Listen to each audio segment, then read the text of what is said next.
deep in the Adirondack Mountains of New York, where ancient pines whisper secrets to the mist and silence stretches like a living thing, there once stood a building that masqueraded as mercy.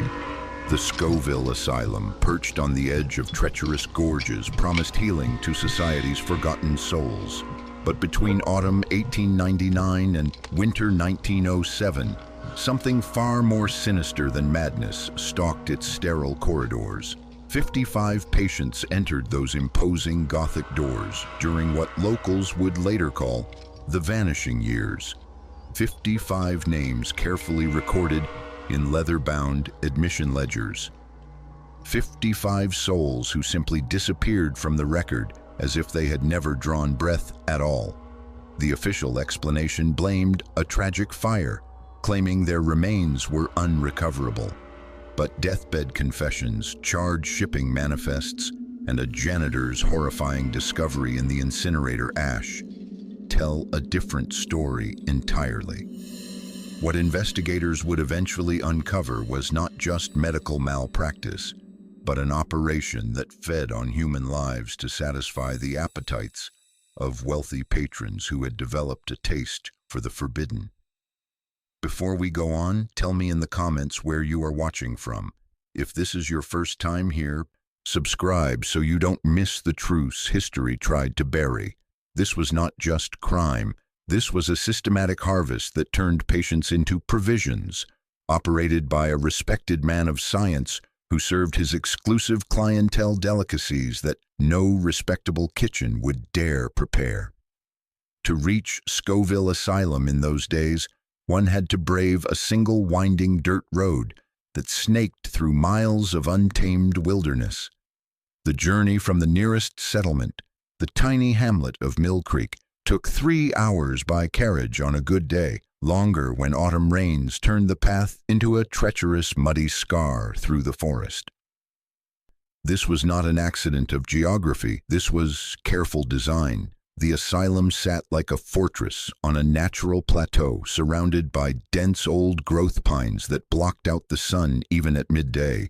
To the north, a series of rocky gorges plunged hundreds of feet into darkness. To the south, an endless expanse of wilderness stretched toward the Canadian border. The nearest neighbor was a trapper's cabin, and even that was a 2-hour walk through pathless woods. It was, by every measure, the perfect place to conduct business without interference. Yet the public knew nothing of this isolation's true purpose. To the wealthy families of Albany and New York City, Scoville was marketed as a progressive sanitarium where the mentally afflicted could recover in the clean mountain air, far from the corrupting influences of urban life.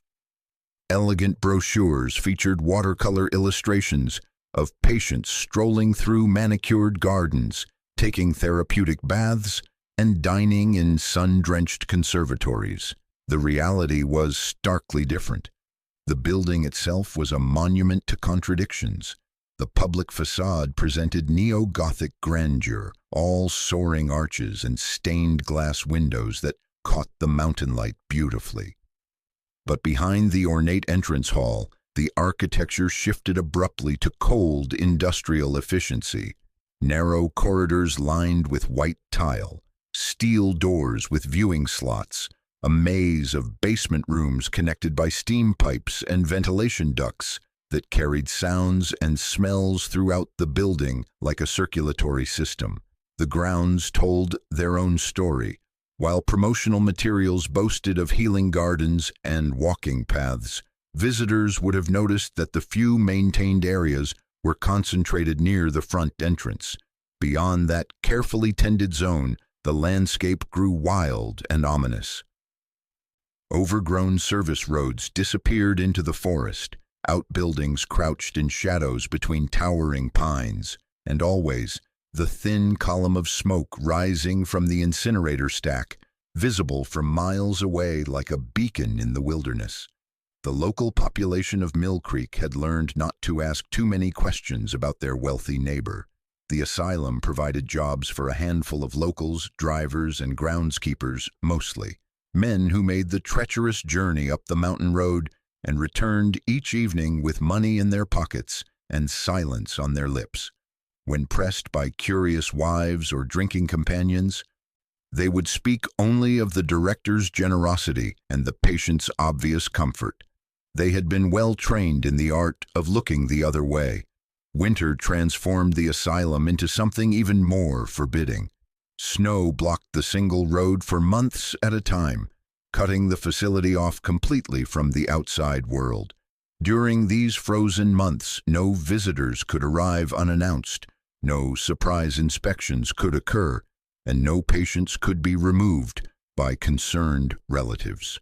It was a season of perfect isolation when the asylum operated according to its own rules, its own schedule, its own appetites.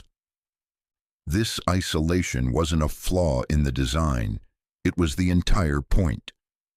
At the heart of Scoville Asylum stood a man who embodied everything the progressive era believed about the power of science to heal society's ills.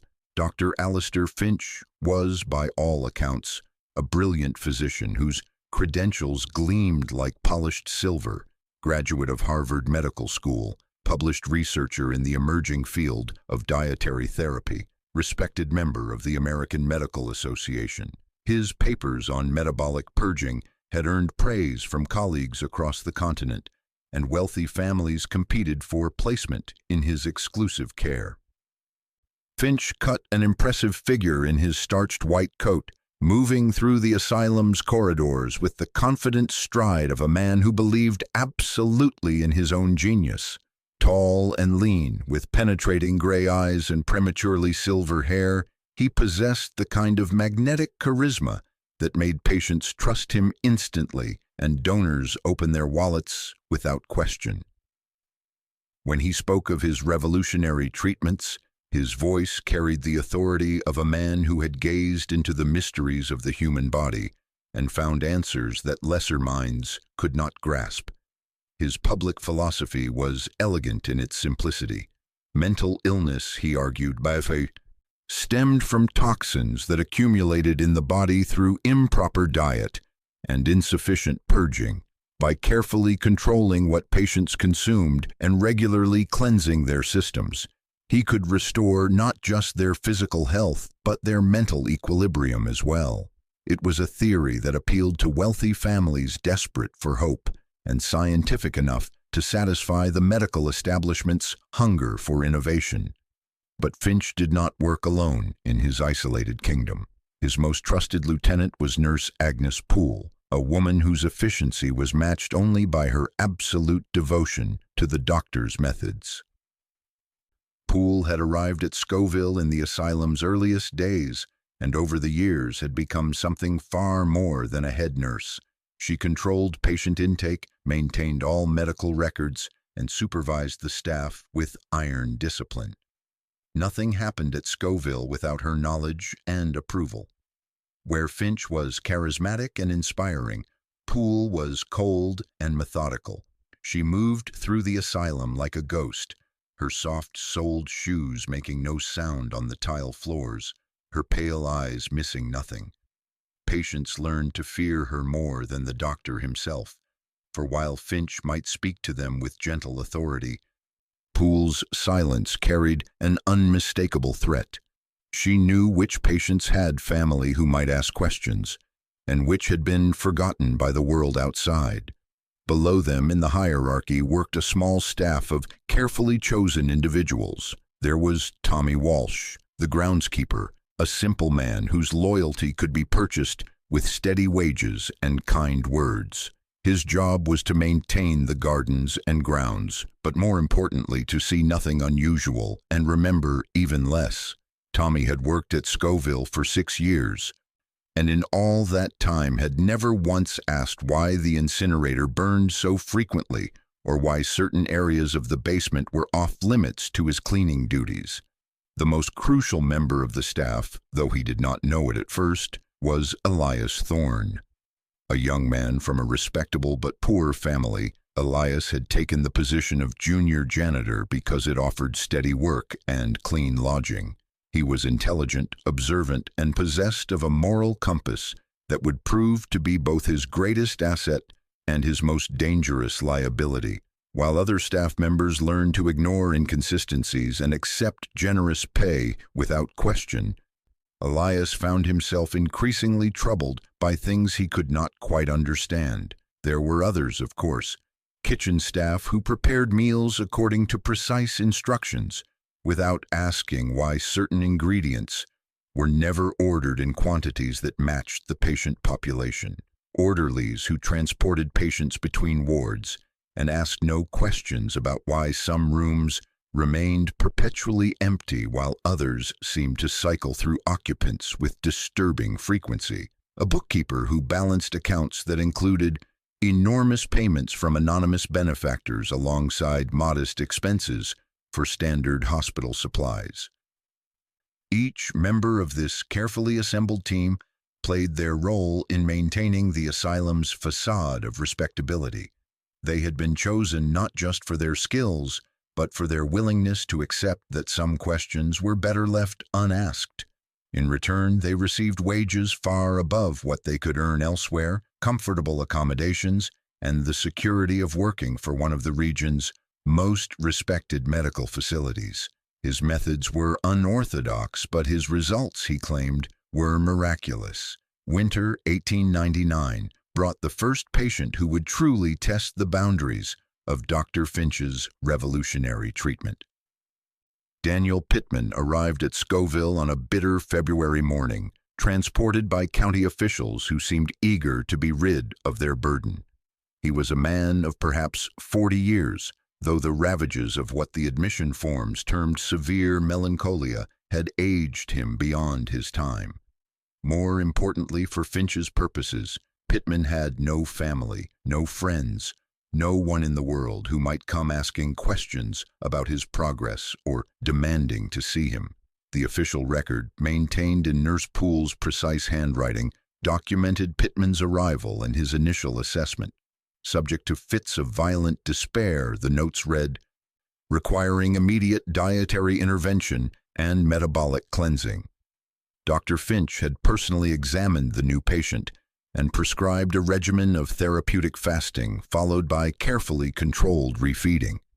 The treatment was experimental, the notes cautioned, but held great promise for cases deemed otherwise hopeless. For the first weeks of his residency, Pittman followed the expected pattern. He was housed in the private ward, a section of the asylum reserved for patients undergoing the doctor's most intensive treatments. Other staff members reported seeing him during his daily walks in the enclosed courtyard, always accompanied by an orderly, always silent. His meals were prepared according to strict specifications and delivered directly to his room. He seemed, by all accounts, to be responding well to the program. Then, in early March, something changed. Tommy Walsh, making his evening rounds of the grounds, noticed unusual activity near the incinerator building. The massive furnace that heated the asylum and disposed of medical waste typically operated on a predictable schedule, burning coal and refuse during daylight hours when the smoke would disperse naturally. But on this particular night, well after midnight, the building glowed with intense heat and the stack belched thick, acrid smoke into the darkness. Tommy's curiosity was limited by his simple nature and his understanding of his place in the asylum's hierarchy. He was paid to tend the gardens and maintain the grounds, not to investigate the operational decisions of his betters. But as he watched from a distance, he saw Dr. Finch himself emerge from the incinerator building, still wearing his medical coat despite the late hour. The doctor was followed by two orderlies carrying what appeared to be a small wooden crate, perhaps the size used for shipping medical supplies. What struck Tommy as strange, though he lacked the words to articulate his unease, was the size of the container. It seemed too small for medical waste, yet too carefully constructed for ordinary refuse. In his limited experience, such boxes were used for shipping valuable items that required protection during transport. But what valuable items would need to be burned in the middle of the night? The next morning brought a routine entry in the patient log. Daniel Pittman, according to Nurse Poole's steady script, had been transferred to a more specialized facility, better equipped to handle his particular condition. The transfer had occurred during the night to minimize disruption to other patients. No forwarding address was provided, as was standard practice when patients moved to private institutions that required discretion. Tommy mentioned his midnight observation to Elias Thorne during their shared lunch break, describing what he had seen in the halting way of a man unused to complicated explanations. The wooden box, he said, had reminded him of the small coffins used for children, or, as his grandmother had called them, the little boxes that carried away the pieces too small for a proper burial. Elias, still new to his position and focused on proving his competence, dismissed Tommy's concerns with the casual superiority of youth addressing simple-mindedness. The incinerator operated according to medical necessity, he explained, not social convenience.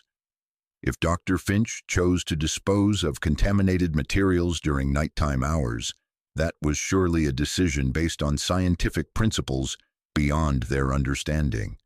The wooden crate was undoubtedly medical supplies or laboratory equipment that had been compromised and required immediate destruction. Yet something in Tommy's description nagged at Elias's conscience. The groundskeeper's comparison to a coffin, however fanciful, carried an undertone of genuine disturbance that was difficult to dismiss entirely. But with Daniel Pittman officially transferred and no evidence of irregularity beyond a simple man's overactive imagination, the matter seemed to merit no further consideration. The patient log showed nothing unusual. The financial records indicated no irregularities. The staff continued their duties without disruption. Spring arrived early that year, and the asylum's gardens began to bloom with unusual vigor, as if nourished by some rich and mysterious fertilizer. It was easy to dismiss one strange story from a simple man, but the strange stories had only just begun. The first letter arrived on an autumn morning in 1902, delivered by a private courier who refused to wait for a reply. The envelope bore no return address, only the asylum's name written in an elegant script that spoke of expensive education and old money.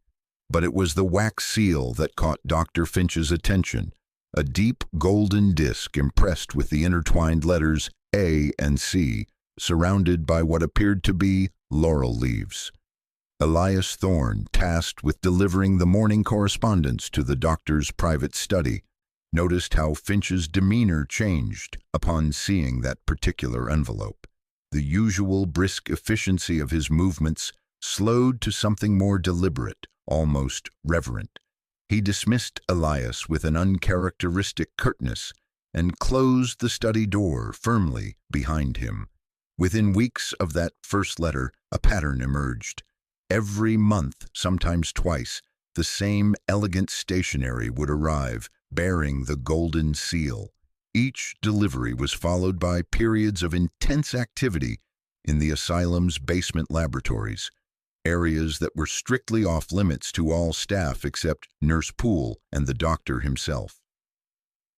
The sounds that drifted up through the building's ventilation system during these sessions were difficult to identify, mechanical and rhythmic, like the operation of some unfamiliar medical equipment. Then came the visitors themselves. They arrived always at night, always in private carriages with curtained windows and drivers who waited outside without speaking to anyone.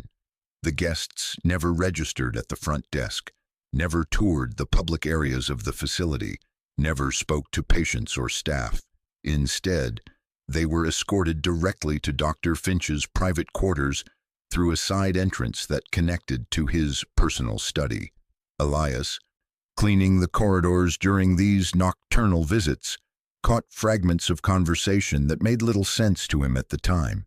The voices were cultured, speaking in the refined accents of wealth and education. They spoke of purity of source and exceptional yield, of discretion above all other considerations.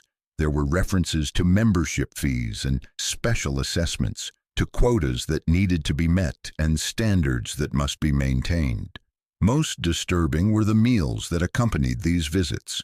Dr. Finch, who normally dined simply in the staff refectory, would personally prepare elaborate dinners in his private kitchen on the nights when the carriages came.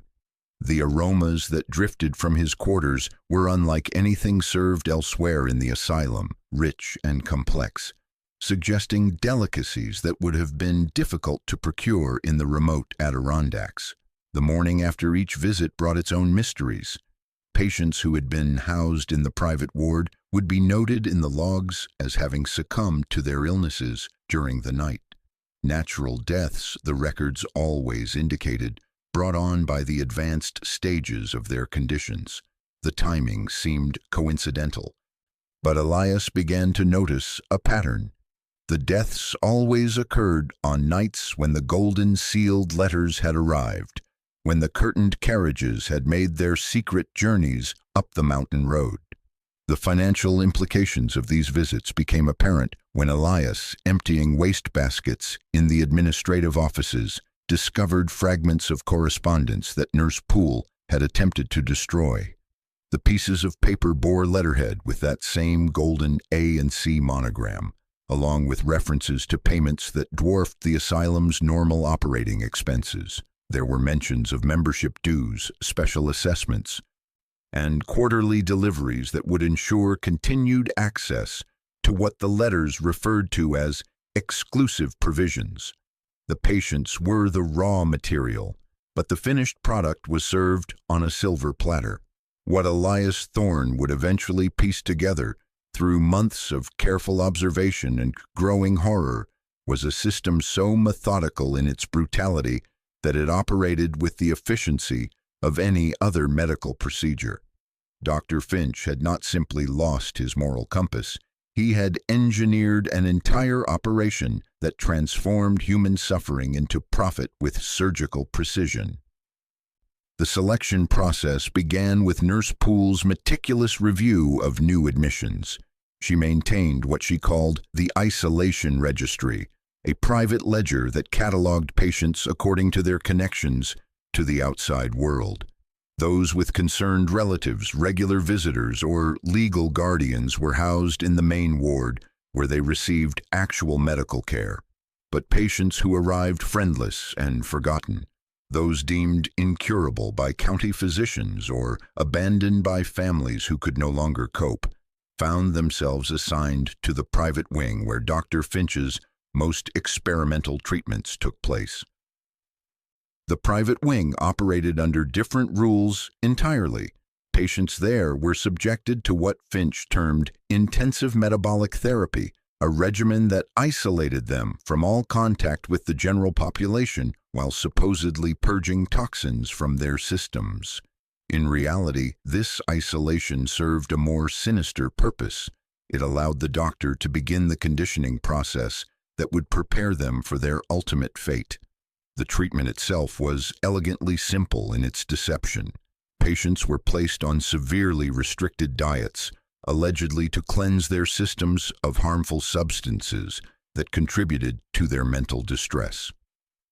They grew weak and compliant, their resistance worn down by hunger and the constant promise that recovery lay just beyond the next phase of therapy. As their physical condition deteriorated, they were moved to the basement level, to rooms that Nurse Poole described in the official logs as intensive care facilities. Tell me, have you ever wondered what happens when civilized society decides certain lives have no value? If you haven't already, subscribe to this channel because the depths of human darkness we explore will challenge everything you think you know about the nature of evil. The basement rooms served as the final stage of the process. Here, in spaces designed to muffle sound and contain odors, Dr. Finch performed what he justified as medical procedures on patients who were already, in his clinical assessment, beyond hope of recovery. The tools he employed were those of his surgical training, applied with the same precision he had once used to save lives. But the purpose now was entirely different. What remained after these sessions was disposed of through a carefully planned system. The asylum's industrial incinerator, originally installed to handle medical waste and provide heat for the building, proved more than adequate for destroying evidence. The facility's remote location meant that unusual smoke or odors would go unnoticed by neighbors, and the constant operation of the furnace to heat the building provided perfect cover for irregular burning schedules. The distribution network was perhaps the most sophisticated aspect of the entire operation. Products were packaged in medical shipping containers, labeled as laboratory specimens or pharmaceutical supplies, and transported by the same private couriers who delivered the asylum's legitimate medical orders. The destinations were discreet addresses in major cities, private clubs and exclusive residences where members of the Aurelian Club could indulge appetites that polite society would never acknowledge. Each shipment was accompanied by detailed documentation that appeared entirely legitimate to casual inspection. Bills of lading described contents as preserved anatomical specimens for medical research, a common enough cargo for institutions connected to major universities. The packaging itself was indistinguishable from other medical supplies, complete with official-looking seals and temperature control measures that suggested valuable pharmaceutical materials. The Aurelian Club's membership, though Finch guarded their identities with absolute secrecy, appeared to include individuals of considerable wealth and influence. Payment schedules suggested different tiers of membership, with some patrons receiving regular monthly shipments, while others placed special orders for particular occasions. The pricing structure indicated a luxury market, with costs that would have been prohibitive to all but the most affluent customers. Financial records, when they could be glimpsed, revealed the true scale of the enterprise. The asylum's official budget bore no relationship to its actual income. Payments from the Aurelian Club, disguised as research grants and private donations, provided funding that dwarfed the modest fees paid by legitimate patients. Dr. Finch had created not just a medical practice, but a profitable business that fed on society's most vulnerable members. Quality control was maintained through Finch's medical expertise and the club's exacting standards. Only patients meeting specific criteria were selected for the final stages of treatment. Age, physical condition, and medical history all played roles in determining suitability. The doctor's background in anatomy and physiology ensured that the end products met the discriminating tastes of his clientele, while his reputation protected the operation from official scrutiny. The system was self-contained, efficient, and left no obvious evidence of wrongdoing. Patient deaths were attributed to natural causes, their bodies cremated according to standard medical protocols. Missing persons were explained as transfers to other facilities or discharges to families who had moved away. The official paperwork was impeccable, the financial arrangements untraceable, and the customers discreet to the point of invisibility. It was a perfect closed system until the one variable Finch couldn't control: human curiosity. The transformation of Elias Thorne from dutiful employee to horrified witness began with something as mundane as arithmetic.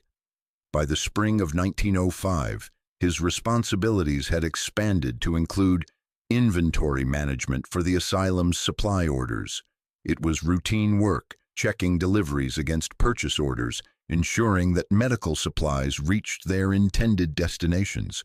But as the weeks passed, Elias noticed discrepancies that made no mathematical sense. The food orders troubled him first. According to the official patient census, Scoville housed between 40 and 50 individuals at any given time, including staff members who lived on the premises. Yet the asylum's grocery orders could have fed twice that number. Massive quantities of flour, vegetables, and preserved goods arrived weekly. far exceeding what the kitchen staff could possibly prepare for their actual population. When Elias raised the matter with the head cook, he was told that Dr. Finch insisted on maintaining large reserves in case of emergencies or unexpected influxes of patients. More puzzling were the medical supply deliveries. Surgical instruments arrived monthly, despite the asylum's stated policy of transferring patients requiring operations to better-equipped facilities in Albany. Preservative chemicals and anatomical preparation materials came in quantities that seemed excessive for a psychiatric institution. Most mysterious were the specialized shipping containers, insulated boxes with locked compartments that bypassed the normal receiving process entirely and went directly to the basement laboratories. Elias's growing unease crystallized into genuine suspicion during a routine cleaning assignment in early summer, tasked with emptying the incinerator ash pit. A job typically handled by groundskeeping staff, he discovered something that shattered his carefully maintained ignorance. Mixed among the expected coal clinkers and paper ash were fragments of white, porous material that looked disturbingly organic. One piece, larger than the rest, bore the unmistakable shape and texture of a human tooth. The discovery hit him like a physical blow. He stood in the sweltering heat of the incinerator room, holding the evidence of something unspeakable, while his mind raced through possible explanations. Medical waste from surgical procedures, perhaps, though the asylum claimed not to perform operations. Anatomical specimens from research projects, though no such research had been officially announced. The remains of laboratory animals, though no animals were kept on the premises. But deep in his heart, Elias knew the truth. The tooth in his trembling hand had not come from any legitimate medical procedure. It was evidence of something far darker, something that connected all the discrepancies he had been trying to rationalize for months. The excessive food orders, the mysterious basement activities, the shipping containers that arrived and departed under cover of darkness, the patients who simply vanished from the records. His first instinct was to confront Nurse Poole, the keeper of all official explanations. He found her in the administrative office, methodically updating patient files with her characteristic precision. When he showed her the tooth fragment, describing where he had found it, her reaction was immediate and chilling. Without changing expression, she took the evidence from his hand and dropped it into a wastebasket. Then she looked at him with eyes that seemed to see straight through to his soul. The cleaning duties were his responsibility, she reminded him in a voice devoid of warmth. His job was to remove ash and debris, not to examine it or draw conclusions about its origins. The asylum handled various types of medical waste, some of which might appear unusual to untrained observers. If he had concerns about his duties, perhaps he would be better suited to employment elsewhere, though she doubted he would find references forthcoming, given his tendency toward wild speculation. The threat was delivered with such calm authority that Elias felt his courage desert him entirely. He mumbled an apology and returned to his duties, but the tooth's image burned in his memory.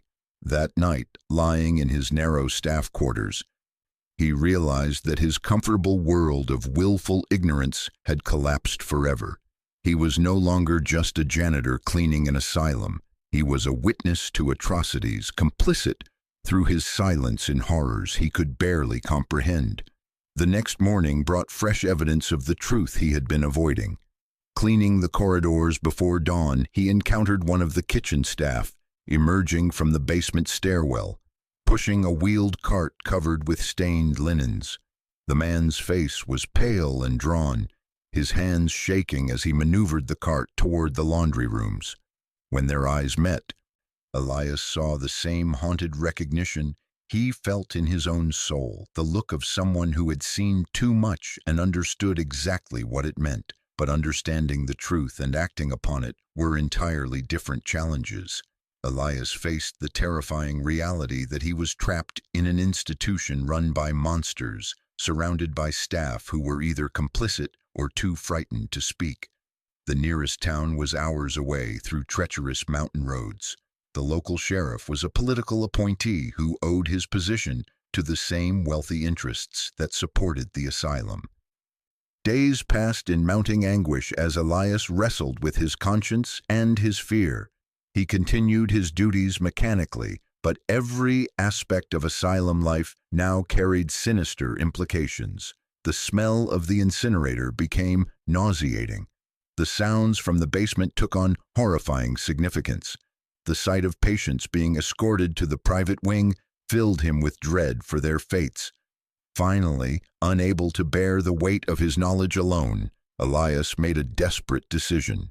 Late one evening, he slipped away from the asylum grounds and began the long walk to Mill Creek, determined to find someone who would listen to a story too terrible to believe. Branded a madman by the law, Elias knew the only way to stop the horror was to find proof that couldn't be ignored. Eleanor Vance had written 17 letters to Scoville Asylum, requesting information about her brother's condition, and received not a single reply. Harold Vance, a clerk who had suffered a nervous collapse following the death of his wife, had been admitted to Dr. Finch's care in the spring of 1906, with assurances that the mountain air and progressive treatments would restore his mental equilibrium. That was 8 months ago, and Eleanor's increasing desperation had transformed from concern into something approaching fury. Unlike the families of other patients who had simply vanished into Scoville's records, Eleanor possessed both the resources and determination to demand answers. As the widow of a successful Albany merchant, she had money enough to pursue her questions and social connections sufficient to make her inquiries uncomfortable for those who preferred to avoid scrutiny. More importantly, she had genuine affection for her brother, who had been her closest confidant since childhood and the only family she had left in the world. Her first approach had been through proper channels, requesting meetings with Dr. Finch and writing formal letters to the asylum's administrative staff. When these efforts produced nothing but form letters assuring her of Harold's steady progress under innovative care, Eleanor shifted to more direct tactics. She hired a private investigator to make inquiries in Mill Creek about the asylum's reputation and discovered disturbing inconsistencies in the stories told by local residents. Some spoke of Scoville as a model institution where the wealthy sent troubled relatives for discreet treatment. Others whispered about strange activities and unusual shipments, though they were reluctant to elaborate on their suspicions. Most troubling were the accounts of patients who had allegedly been cured and discharged, yet whose families claimed never to have seen them again. The investigator's report painted a picture of an institution surrounded by secrecy and sustained by willful ignorance. Armed with this information, Eleanor decided on direct confrontation. She traveled to Scoville herself, arriving unannounced on a gray October morning with a formal demand to see her brother immediately. The response she received from Nurse Poole was a masterpiece of bureaucratic stonewalling wrapped in medical authority. Harold was indeed making remarkable progress, she was told, but remained in a delicate stage of treatment that could be severely disrupted by unexpected visitors. The interview took place in the asylum's reception area, designed to impress visitors with tasteful furnishings and reassuring atmosphere. But Eleanor's trained eye noticed troubling details. The windows offered no view of the asylum's interior. The sounds from within were muffled by heavy doors and thick walls. Most tellingly, Nurse Poole's responses about Harold's condition were vague to the point of meaninglessness. When Eleanor pressed for concrete details, Poole retreated behind medical confidentiality. The asylum's methods were revolutionary but complex, easily misunderstood by laypeople. Dr. Finch had personally designed Harold's therapeutic regimen and interference could set back his recovery by months. Perhaps Eleanor should return in spring, when treatment had reached a more stable phase. The dismissal was polite, but absolute. But as Eleanor was leaving, she noticed something chilling. From an upper window, a face briefly appeared, pale and gaunt, pressing against glass as if trying to signal the outside world. The features were too distant to identify clearly, but something in the desperate gesture reminded her powerfully of her brother. Frustrated but not defeated, Eleanor returned to Albany and took her concerns to Sheriff Josiah Hale, the local law enforcement official responsible for Blackwood County. Her approach was carefully calculated. Rather than making wild accusations that could be easily dismissed, she presented her case as a matter of legal procedure. She was filing a formal missing persons report and requesting an official welfare check on a patient who had been denied contact with his family for an unreasonable period. Sheriff Hale was a pragmatic man who understood the political realities of his position. The asylum brought money and prestige to his county, and Dr. Finch was regarded as a respected medical professional. But Eleanor Vance represented urban wealth and social connections that could make life difficult for rural officials who ignored legitimate complaints. Eleanor made it clear she was prepared to pursue the matter through higher authorities if necessary. She had contacts in state government and was willing to request a formal investigation by medical regulatory agencies. The threat was delivered with polite determination of someone accustomed to having reasonable requests taken seriously. Faced with the choice between defending a medical facility he knew little about and accommodating a woman with the resources to cause genuine trouble, Sheriff Hale chose the path of least resistance. He would make an official visit to Scoville Asylum to verify Harold Vance's well-being and ensure that proper procedures were being followed. If everything was in order, as he fully expected it would be, Eleanor would have no grounds for further complaint. The sheriff's announcement of his intention to visit the asylum reached Dr. Finch within hours of his meeting with Eleanor. Word traveled quickly in rural communities, and the doctor had cultivated relationships throughout the county that kept him informed of potential threats to his operation. The news that an official investigation was pending struck him like a physical blow, shattering the comfortable assumption that his isolation and reputation provided perfect protection. The sheriff's visit spooked Finch, and that night the machine began to work faster than ever before. The news of Sheriff Hale's impending visit reached Dr. Finch through the same network of informants that had protected his operation for years. But this time the intelligence brought panic rather than mere caution. An official investigation, however perfunctory, would require the presentation of records, the explanation of procedures, and potentially the production of patients who existed only in carefully falsified documents.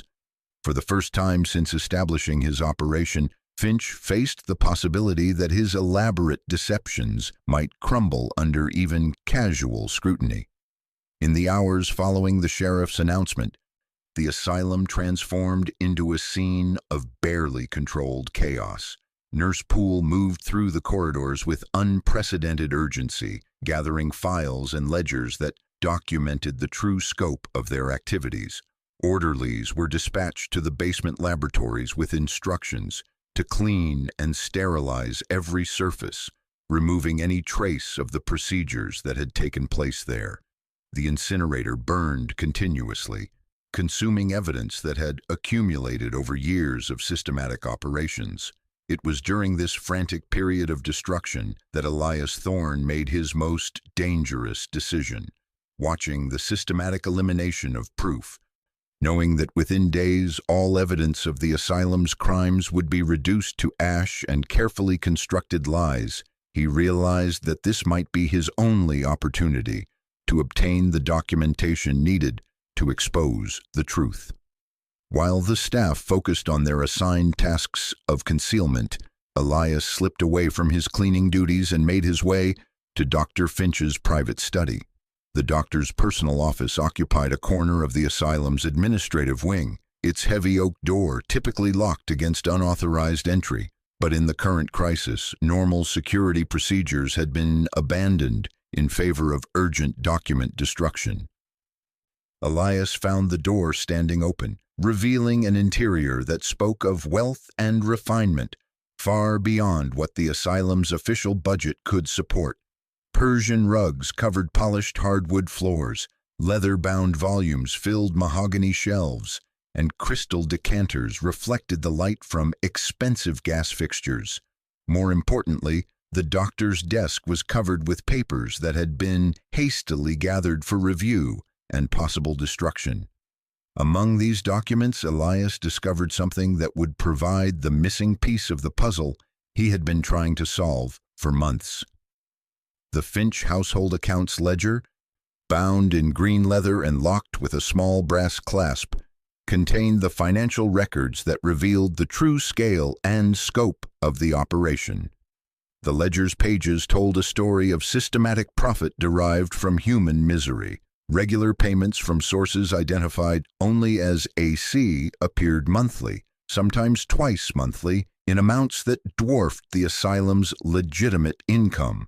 These payments coincided precisely with the dates when patients were transferred to the private wing, when unusual activity was observed in the basement laboratories, when the shipping containers departed for unknown destinations. Each entry was recorded in Dr. Finch's own careful handwriting, documenting not just the amounts received, but detailed specifications for the services provided.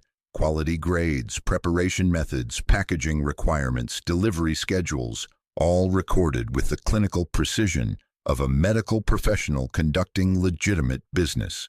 The ledger revealed that what Elias had suspected was systematic murder was actually something far more organized and profitable, a commercial enterprise that treated human beings as livestock. Most damning were the correspondence records tucked between the ledger's pages, letters bearing the golden AC seal that specified requirements for upcoming deliveries. The Aurelian Club's demands were precise and exacting, detailing preferences for age, physical condition, and preparation methods that left no doubt about the nature of the products being supplied.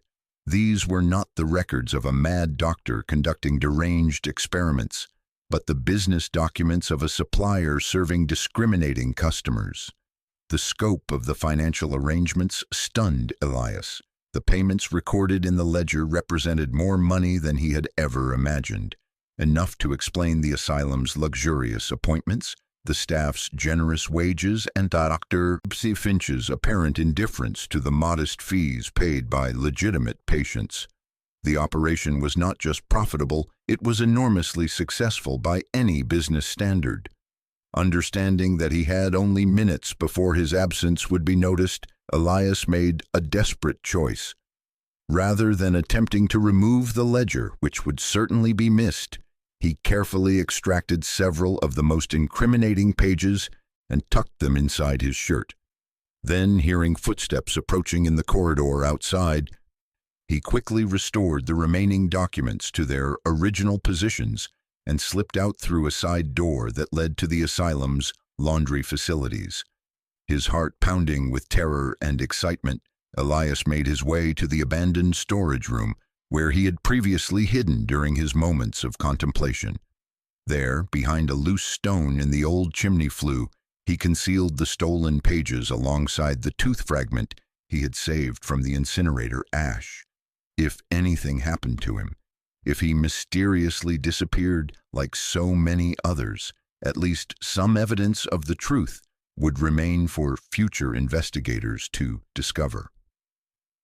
But as he emerged from his hiding place and attempted to return to his normal duties, Elias realized with growing horror that his absence had indeed been noticed. Dr. Finch himself stood waiting in the corridor, his usually composed demeanor replaced by barely controlled fury. The doctor's pale eyes seemed to look straight through to Elias's guilty soul, and when he spoke, his voice carried the quiet menace of a predator who had finally cornered his prey. Elias had the proof, but the asylum was no longer a hospital. It was a hunting ground, and Elias was the prey. The confrontation between Dr. Finch and Elias Thorne took place in a narrow corridor that suddenly felt as confined as a tomb. The doctor's usual mask of professional authority had slipped entirely, revealing something predatory and desperate beneath. His pale eyes fixed on Elias with the intensity of a man who understood that his carefully constructed world was collapsing around him, and that this simple janitor held the power to destroy everything he had built. "Where have you been, Elias?" Finch asked in a voice that carried the deceptive calm of a snake preparing to strike. "Your duties require you to remain in assigned areas during cleaning periods. Wandering about during such a critical time suggests either incompetence or something far more troubling." The words were delivered with clinical precision, but the underlying threat was unmistakable. Elias felt the stolen pages burning against his chest like brands of guilt, but years of working for demanding employers had taught him the art of appearing properly subservient. He stammered an explanation about checking the laundry facilities for items that required special attention, about wanting to ensure that all areas met the doctor's exacting standards before the sheriff's visit. His voice shook with genuine terror, which only made his performance more convincing. For a moment that stretched like eternity, Finch studied his face with the analytical gaze of a physician examining a specimen. Then, apparently satisfied that he was dealing with nothing more dangerous than nervous incompetence, the doctor stepped aside, but his final words carried a warning that chilled Elias to the bone. The next 24 hours would be crucial for everyone at Scoville, he said. Those who proved their loyalty would be rewarded. Those who proved unreliable would find their services no longer required. The remainder of that day passed in mounting tension that affected every corner of the asylum. Staff members went about their duties with mechanical efficiency under extreme stress. Patients in the general ward became restless and agitated, sensing the change in their environment despite having no understanding of the unfolding crisis. As evening approached, Elias observed unusual activity throughout the building. Supplies moved from basement laboratories to the incinerator at unprecedented rates. Files and documents carefully maintained for years were fed into flames with desperate urgency. Most ominously, patients from the private wing were transferred to the basement in numbers far exceeding normal patterns. The sheriff was scheduled to arrive the following morning, leaving Dr. Finch less than 12 hours to eliminate evidence of their crimes. But what Elias witnessed went beyond mere concealment. This was systematic erasure of human lives, the final solution to witnesses who could never be allowed to speak. Near midnight, Elias made a horrifying discovery while emptying waste baskets in the administrative wing. The incinerator, which had been burning continuously throughout the day, was now operating at temperatures that turned the building's heating pipes red hot. The entire asylum had become uncomfortably warm despite the October chill outside, and the smell that permeated the air was no longer merely the odor of burning paper and medical waste. It was then that Dr. Finch made his most desperate gamble.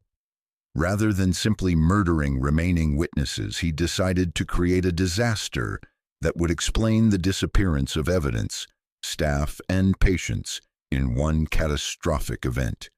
If the asylum burned, taking all records and anyone who might contradict the official story, even determined investigation would find nothing but ash.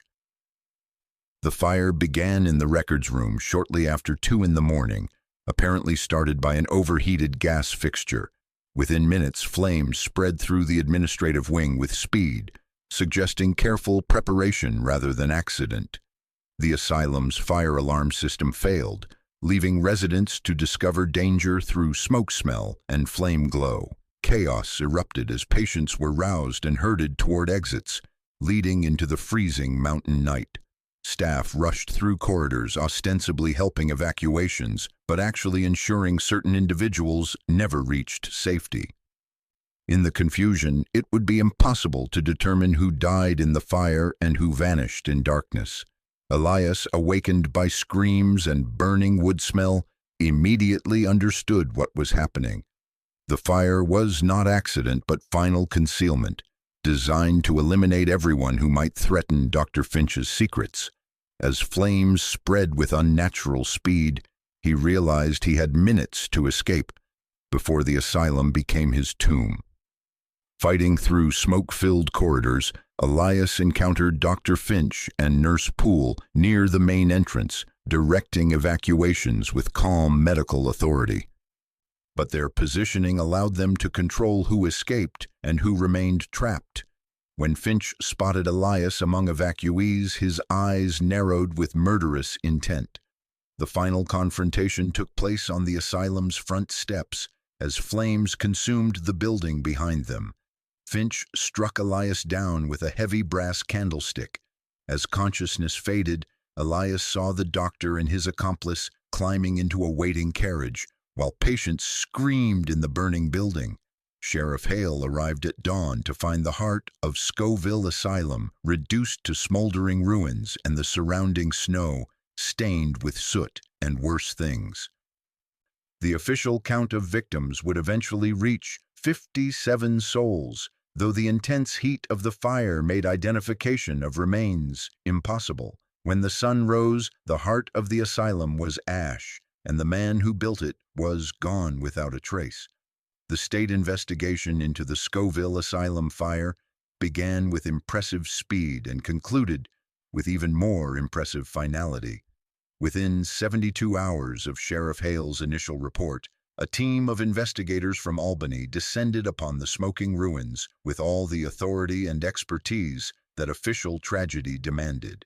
They came equipped with cameras, measuring instruments, and predetermined conclusions that would spare everyone the discomfort of uncomfortable truths. The lead investigator, State Fire Marshal Theodore Blackwood, was a man whose reputation had been built on finding practical solutions to difficult problems. His preliminary report, filed just 5 days after the incident, painted a picture of tragic but predictable institutional failure. The asylum's heating system, overtaxed by an unusually cold October, had suffered a catastrophic malfunction that ignited stored documents and spread with devastating speed through the century-old wooden structure. The official timeline was elegantly simple. Dr. Finch and several staff members had died heroically attempting to evacuate patients from the burning building. Their bodies, like those of the patients they had tried to save, had been consumed by flames so intense that identification was impossible. The fire had burned with such fury that even dental records and personal effects had been reduced to indistinguishable ash and twisted metal. 55 patients were officially listed as having perished in the blaze, their remains too damaged for individual identification, but their deaths certified through the simple mathematics of subtraction. The asylum's records showed 55 residents at the time of the fire, and no survivors had been found among the patient population. Therefore, 55 people had died, and their names would be inscribed on a memorial plaque as victims of a terrible accident. But Elias Thorne, despite his injuries from Dr. Finch's assault, had survived the fire and the freezing night that followed. Discovered by search teams 3 days later, suffering from severe burns and exposure, he was transported to a hospital in Albany, where his survival was initially celebrated as a miracle. His account of the events at Scoville, however, was received with considerably less enthusiasm. The story Elias told from his hospital bed was dismissed almost immediately as trauma-induced delusions. His claims about systematic murder, cannibalistic practices, and deliberate arson were clearly products of a mind struggling to process overwhelming tragedy. Medical experts testified that such fantasies were common among survivors of catastrophic events, particularly those who had suffered head injuries. More damning to Elias's credibility was his obvious bias as a disgruntled employee. Hospital records showed he had been treated for anxiety and depression before the fire, suggesting mental instability that would naturally manifest in paranoid accusations. His inability to produce concrete evidence only reinforced the assessment that he was suffering severe psychological trauma. The few physical inconsistencies Elias pointed to were easily explained by official expertise. The unusually intense heat proved deliberate arson, he claimed. Fire Marshal Blackwood countered that the asylum's large stores of medical alcohol and cleaning chemicals created an environment where any accidental ignition would burn with exceptional intensity. Most tellingly, Elias could produce no physical evidence to support his accusations. The ledger pages he claimed to have stolen were never found, presumably lost during evacuation. The tooth fragment had disappeared, possibly destroyed in the fire. Without concrete proof, his story remained nothing more than the ravings of a traumatized mind. The investigation's final report was a model of bureaucratic thoroughness and official certainty. The fire had been accidental, caused by mechanical failure in the heating system. The victims had died of smoke inhalation and burns while attempting to escape or help others escape. Dr. Finch and his staff had performed admirably under impossible circumstances, sacrificing their lives in service to their patients. The tragedy was regrettable, but ultimately unavoidable, a reminder of the dangers inherent in operating medical facilities in remote locations with aging infrastructure. 6 weeks after the fire, a memorial service was held in Mill Creek for the victims of the Scoville tragedy. Dr. Finch was eulogized as a pioneer in psychiatric care whose innovative treatments had brought hope to families across the state. The patients who had died were remembered as souls who had found peace at last after years of suffering. The official narrative was complete, satisfying, and entirely false. What the investigation did not reveal, because it was never intended to reveal such things, was that 3 of the fire's supposed victims had been spotted boarding a train in Montreal just days after the blaze. The Aurelian Club's membership rolls, if such records existed, were never examined. The financial discrepancies that had enabled the asylum's lavish operations were never questioned, dismissed as the natural result of wealthy donors supporting innovative medical research. The truth was found, but the powerful had already written a new one. Elias Thorne left Albany General Hospital 6 weeks after the fire. His burns healed, but his reputation destroyed beyond repair. The official diagnosis of trauma-induced psychosis followed him like a shadow, making employment impossible and friendships suspect. No one wanted to hire a man who told stories about cannibalistic doctors, and fewer still wanted to associate with someone the newspapers had branded as mentally unstable. He drifted from town to town throughout upstate New York, taking whatever work he could find and keeping his true identity hidden. When forced to explain the scars that covered his hands and arms, he would claim they came from a factory accident, a story that was both more believable and infinitely less disturbing than the truth. The stolen ledger pages he had hidden in the asylum's chimney haunted his thoughts, but he knew that returning to retrieve them would only confirm his reputation as a madman. The ruins of Scoville Asylum were left to decay in the Adirondack wilderness, too remote and too associated with tragedy for anyone to consider rebuilding on the site. Nature began its slow work of reclamation almost immediately. Vines crept up the blackened stone walls, snow accumulated in the empty window frames, and small animals made nests in the debris that had once been operating rooms and patient wards. Local authorities made no effort to preserve the site or mark it with any kind of memorial beyond the simple plaque in Mill Creek that listed the names of the supposed victims. The insurance settlement that should have funded cleanup was tied up in legal complications that seemed designed to discourage anyone from asking too many questions about the details. Within 5 years, the ruins had become little more than a curiosity for hunters and trappers who occasionally stumbled across them while pursuing game through the dense forest. But even as official memory attempted to erase the true horror of what had happened at Scoville, the story began to take on a life of its own in regional folklore. Campfire tales spoke of ghostly figures wandering among the ruins, of strange sounds echoing through the forest on winter nights, of evil lingering in the very stones. The legend that emerged bore little resemblance to the systematic commercial operation Dr. Finch had actually conducted. Instead, it painted him as a mad scientist conducting bizarre experiments driven by psychological deterioration. The Aurelian Club disappeared entirely, replaced by vague references to devil worship that were more palatable than the reality of wealthy cannibals.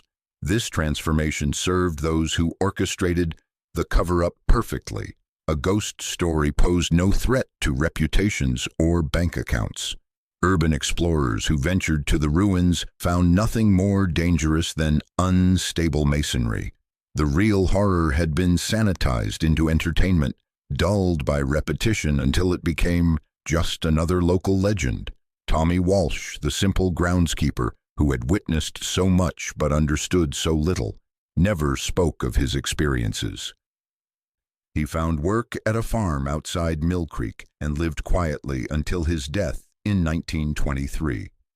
Eleanor Vance received official notification that her brother Harold had died heroically in the fire. She declined both the memorial service and modest compensation offered. She spent her remaining years convinced Harold had been murdered, but lacking proof, eventually stopped making accusations no one wanted to hear. The town of Mill Creek prospered following the tragedy, its reputation enhanced by the story of the heroic doctor. The memorial plaque became a minor tourist attraction, drawing visitors to pay respects to the victims. Local businesses sold postcards and guidebooks, telling the sanitized version that had become accepted history. But sometimes the past refuses to stay buried. In the summer of 1997, a graduate student named David Holbrook was researching his thesis on 19th century asylum practices when he stumbled across a reference to Scoville in the New York State Archives. The brief mention buried in a footnote about institutional fires piqued his curiosity enough to request the complete investigation file from the state's Historical Records Department. What arrived 6 weeks later was a collection of documents that seemed oddly incomplete for such a significant tragedy. The official reports were thorough but strangely sanitized, lacking the kind of detailed witness testimony and physical evidence that Holbrook expected from a major investigation. More puzzling were the financial records, which showed payment patterns that made no sense for a psychiatric institution of Scoville's stated size and purpose. The asylum's grocery bills alone suggested they were feeding nearly twice the number of people officially housed there. Medical supply orders included surgical instruments and preservation chemicals in quantities that seemed excessive for an institution that claimed not to perform operations. Most intriguing were the shipping manifests, which documented regular deliveries to addresses in major cities under the cryptic designation Special Cured Provisions. Holbrook's academic advisor discouraged further investigation into what he called a historical dead end with little scholarly value. But the inconsistencies in the record troubled the young researcher, and he began spending weekends driving to the Adirondacks to interview elderly residents who might remember the asylum or the fire. What he discovered was a community that seemed oddly reluctant to discuss their local history. Some residents claimed never to have heard of Scoville Asylum despite living their entire lives within 20 miles of the ruins. Others offered vague recollections that contradicted the official record in subtle but significant ways. An elderly man whose grandfather had worked as a carter in the region insisted that the asylum had received deliveries of wooden crates far too frequently for a facility that supposedly operated on limited resources. Most disturbing was Holbrook's discovery of Elias Thorne's medical records, which had been misfiled in a collection of documents from a completely different institution. The detailed psychiatric evaluations painted a picture of a man suffering from severe trauma, but they also contained specific allegations that matched the financial irregularities Holbrook had noticed in the asylum's records. The thesis committee ultimately rejected Holbrook's work as insufficiently supported by credible evidence. His failure to produce physical proof for his theories, combined with his reliance on what the committee termed unreliable witness testimony from traumatized individuals, rendered his conclusions academically unacceptable. The research was quietly buried in the university's archives, another failed attempt to resurrect a story that powerful interests preferred to keep forgotten. But in the age of the internet, even buried research has a way of finding new life. Conspiracy theorists and urban legend enthusiasts discovered Holbrook's work and began connecting it to other stories of institutional abuse and elite corruption. Online forums buzzed with speculation about secret societies of wealthy cannibals, drawing parallels to everything from medieval blood libel to modern Hollywood conspiracies.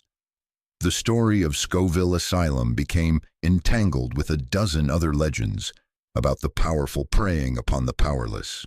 Amateur investigators claim to have found similar patterns of financial irregularities at other institutions, though their evidence was invariably circumstantial and their methods questionable. The truth became lost in a maze of speculation and sensationalism that served to discredit legitimate questions about what had actually happened in those remote mountains over a century ago. Was Scoville an anomaly, or just one kitchen in a larger, darker restaurant? The files on Scoville Asylum remain closed, the official verdict unchanged. A tragic accident that claimed 55 lives and one heroic doctor. The memorial plaque in Mill Creek still draws tourists who photograph the sanitized narrative without questioning what lies beneath. Yet in the digital age, fragments of suppressed information surface in unexpected places. Amateur investigators continue uncovering financial irregularities and witness testimonies that paint a far more disturbing picture than any official report acknowledged. Similar discrepancies appear in records of other institutions from the same era, where wealthy patrons supported experimental treatments and patient populations fluctuated in medically inexplicable ways.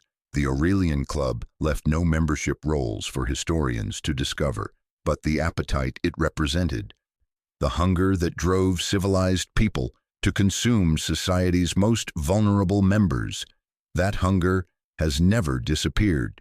Throughout history, the powerful have always found ways to feed on the powerless.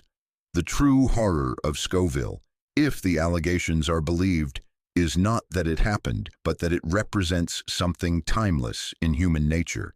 The same impulses continue operating in boardrooms and government offices, in exclusive clubs where membership is measured by the capacity to ignore suffering that sustains comfort. If you've followed this investigation, subscribe to support our continued exploration of darkness that history prefers to forget. These tales matter because they remind us what humanity becomes when power operates without accountability, when society decides some lives have no value. The official record states 55 patients died in a fire, but the truth is they died long before the flames consumed their bodies. They died when designated as worthless, when their humanity was stripped away, when they became inventory in a ledger maintained by monsters wearing masks of respectability. The fire destroyed the evidence, but not the pattern. The powerful consumed the powerless at Scoville, just as they do today. The only difference is that now they are more careful about disposing of the bones.